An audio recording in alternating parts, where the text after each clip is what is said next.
Tapos na nating lutuin natong si More Latte natin. Kaya naman proceed na tayo sa natitirang 3 flavors. Unahin natin tong taro. And ang cute ng mga boba pearls nyo. Kita nyo naman yung flavor na is ube. Open na natin. Ala, sobrang cute yung mga pearls.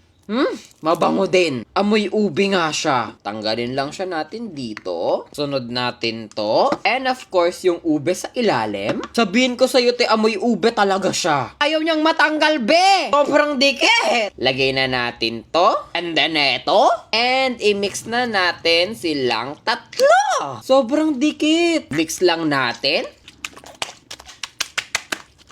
Sobrang satisfying naman ito. Dahil nag-mix na sila, lagay na natin yung boba. Ang cute lang nung pearl kasi parang totoo talaga siya. Lagay natin here. And ipag-mix na natin. Sobrang dikit niya talaga. And nakakainis lang kasi natatanggal yung mga boba. O, wag kang mag-alala, hindi ko natitikman yan. Balik na natin siya sa lagayan niya. Close natin. And next na natin si Plappuccino. So nag-e-expect ako dito na mabango din to.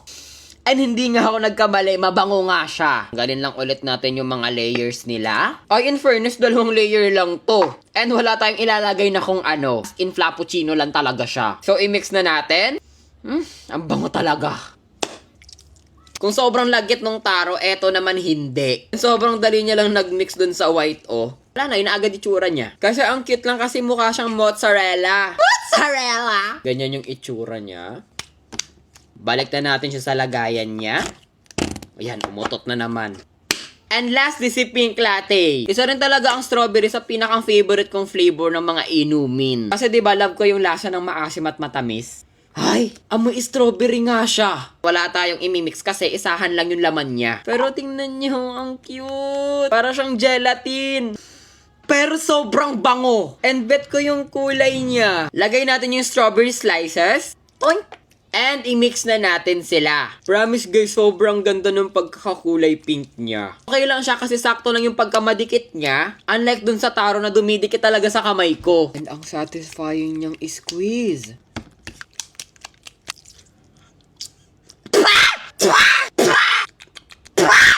Ang lasa, akala ko lasang strawberry. Balik na natin siya sa lagayan. And isara na natin. And ito na lahat ng nagawa nating milk tea or latte. Kung tatanungin nyo kung ano yung pinakang favorite ko sa kanila, walang iba kundi si Pinka Latte. Kasi bukod sa mabango siya, hindi siya malagkit at ang satisfying niyang kumus-kumusin. Eh kayo, ano yung pinakang favorite nyong flavor dito? Comment nyo nga sa comment section at baka ibigay ko to sa inyo. Bye-bye!